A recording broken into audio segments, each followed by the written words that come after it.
Well, they say the Snyderverse is finally dead.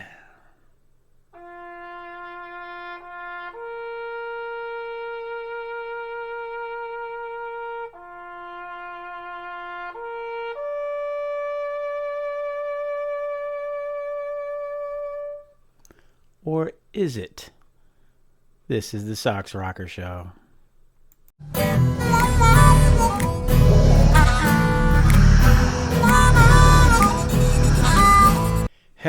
Hello, man. I told you this has been a week. It's been a month. It's been a year.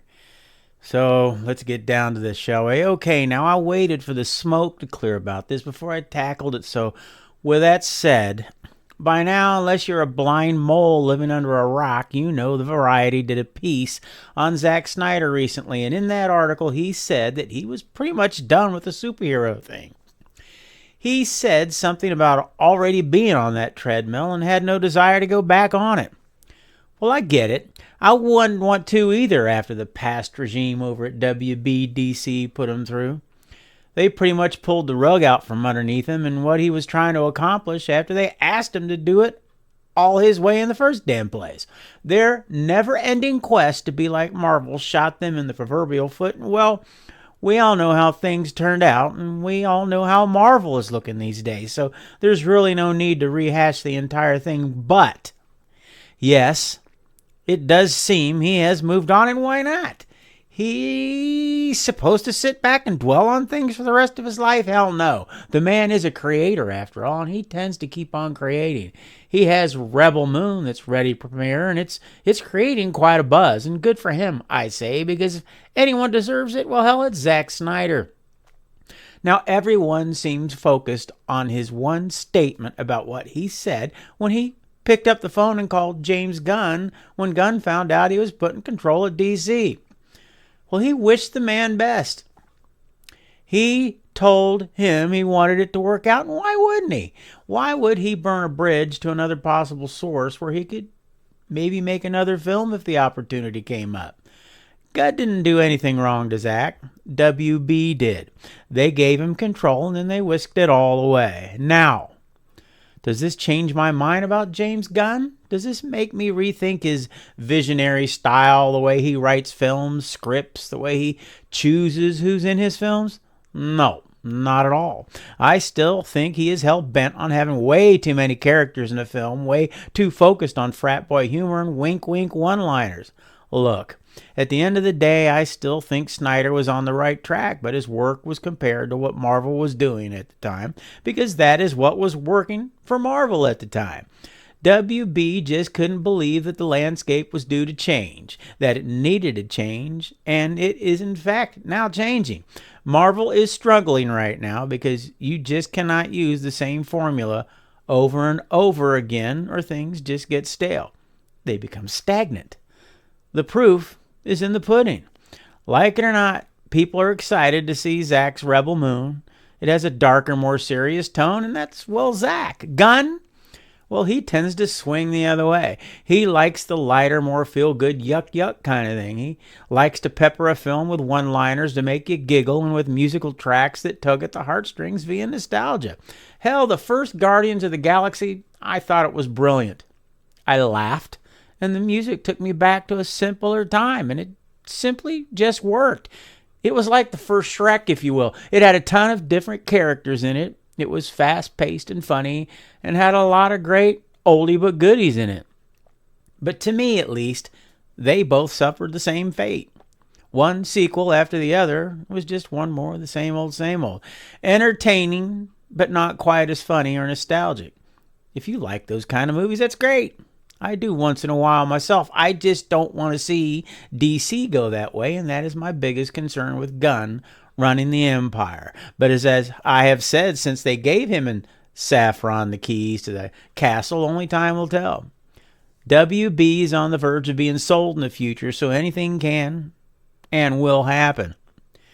Now, something else I wanted to focus on about the Variety article. The one thing that Zack said that stuck out, to me at least, was this.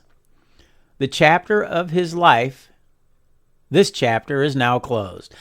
and it would be difficult to coax him to reopen it. If Gunn invited him back to DC, the one thing he would consider is doing an adaptation, a true representation of the graphic novel Dark Knight Returns. And I find that rather interesting and exciting. I mean, let's face it. He based Affleck's version of Batman on that novel, and that, my friends, is clear as day. That, and it's been said that Ben himself loves that novel, so you could bet your cow that if Zack were to make it, well, Ben would be his Dark Knight one more time. Zack is the master of dropping hints and Easter eggs on the internet, period. The man has been doing it for years now. Hell, we wouldn't even have the Snyder Cut had he himself not fueled the fire when he posted this one single picture. After so many fans' repeated requests about its existence. Now, I'm not trying to say anything other than this. Zack says he is done with what he was trying to do at DC all those years ago, and I believe that he is. It's time to move on from it, mainly because, well, WBDC, as we knew it then, no longer exists and is destined to change again. The people that pulled the rugs and pulled the strings are all gone now. Thank goodness for that. WBDC is in limbo right now. Yes, Gunn and Safran via Zaslav are controlling things, but at the end of the day, money-wise, they're hurting big time, and unless some great miracle happens, they'll be sold, and then who knows what'll happen down the road. Hell, anyone could come knocking at the door, just looking for a guy to make a great movie about a great graphic novel about a tortured orphan vigilante who dresses up like a bat in the middle of the night to fight crime. Well, I think someone just threw his hat in the ring. One interesting aspect of this article being posted, it's reignited the Snyder versus Gunn clans all over again on social media. There are a lot of I told you so's being slung around by the Gunn bro side. Hell, they even think all the Snyder bros owe little Jimmy an apology for picking on him so damn much. And then there are the more childish ones that think the entire thought of what they perceive as caving in is being simply hilarious. On the Snyder bro side, well, some can't and or just won't accept it. They can't believe that it truly is the end of what so many of us hoped would one day be finished. Hell, I've even seen quite a few regulars over on X or Twitter or whatever you want to call it these days that were once heavy Zack supporters actually formally apologizing online. To Gunn. Dude, ain't no way in hell I'm going to apologize for my opinions on the man just because Zack has said that he's finished with what he started over at the old DCEU. My thoughts on Gunn were present way before he got the golden ticket. He still has a long way to go and has a hell of a lot to prove as far as I'm concerned. And should he wind up pulling it off? Should he make the best Superman movie ever made?